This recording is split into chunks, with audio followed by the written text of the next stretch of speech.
วันที่ 19 เมษายนที่ผ่านมาอิงตามการรายงานตัวเลขแบบเรียลไทม์จากเว็บไซต์ระดับโลก iqair.com สปป.ลาวถูกยกให้เป็นบริเวณฝุ่นพิษอันตรายอันดับ 2 ของโลกและผ่านไป2 มื้อมาฮอดมื้อวันที่ 21 เมษายนสถานการณ์ก็บ่ดีขึ้นประเทศลาวของพวกเขายังคงติดท็อป 10 ของโลกด้วยค่าดัชนีคุณภาพอากาศที่ยังค้างอยู่ในโซนสีแดงเข้มและสีม่วงก็คืออันตรายร้ายแรงท้องฟ้าของแขวงหลวงพระบางแขวงเส้นยบุรีมืดมนไปด้วยม่านควันพิษมาฮอดในปัจจุบันนี้ท้ายเดือนเมษาย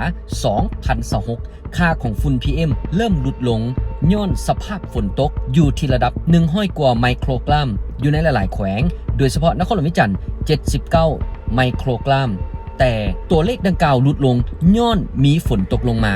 แต่ถ้าหากว่าฝนบ่ตกสภาพของฝุ่น PM อยู่ในสปป.ลาวยังคงอยู่ในระดับที่อันตรายย้อนสาเหตุที่หลายคนจูดปลาสะทรายและจูดขี้เหงื่อสะทรายแล้วเป็นหยังหลายครัวเรือนยังคงจูดขี้เหงื่อสะทราย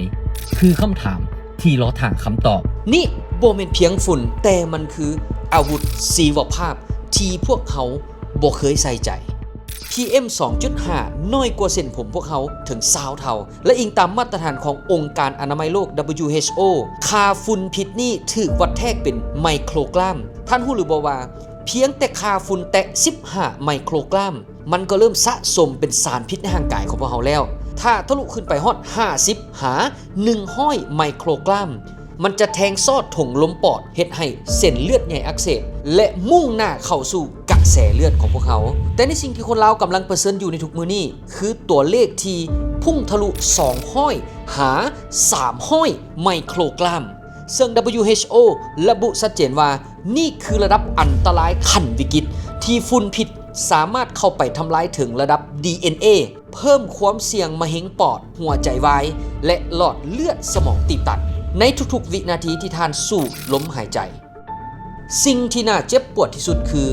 เป็นอย่างต้องจูดป่าดินที่ถูกจูดจนเกลี้ยงนั้นมันแม่นดินทำมาหากินของประชาชนหรือถูกบุกลุกเข้าไปในเขตป่าสงวนของชาติกันแท้แล้วย้อนหยังการกำจัดวัชพืชด้วยวิธีอื่นต้นทุนมันสูงโพดบ่จนหับบ่ไหวเลยบ่จึงไปจูดป่าแล้วที่จูดป่าเป็นวงกว้างแบบนี้ย้อนบ่มีบอนทำมาหากินแท้หรือบ่หรือเพียงแต่ขาดจิตสำนึกและบ่ฮู้เลยว่าการจูดป่ามันมีผลกระทบมหาศาลขนาดใด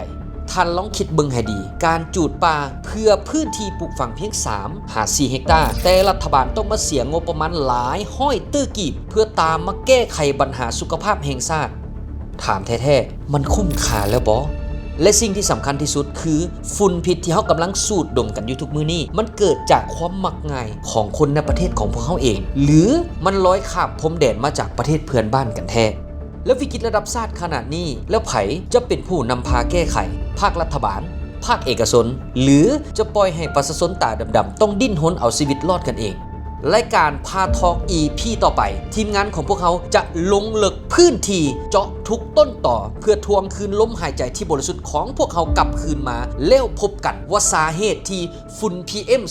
2.5 อยู่ในขอบเขตของประเทศของพวกเขาจนเข้าขั้นวิกฤตย้อนหยังแล้วพบกันไวๆนี้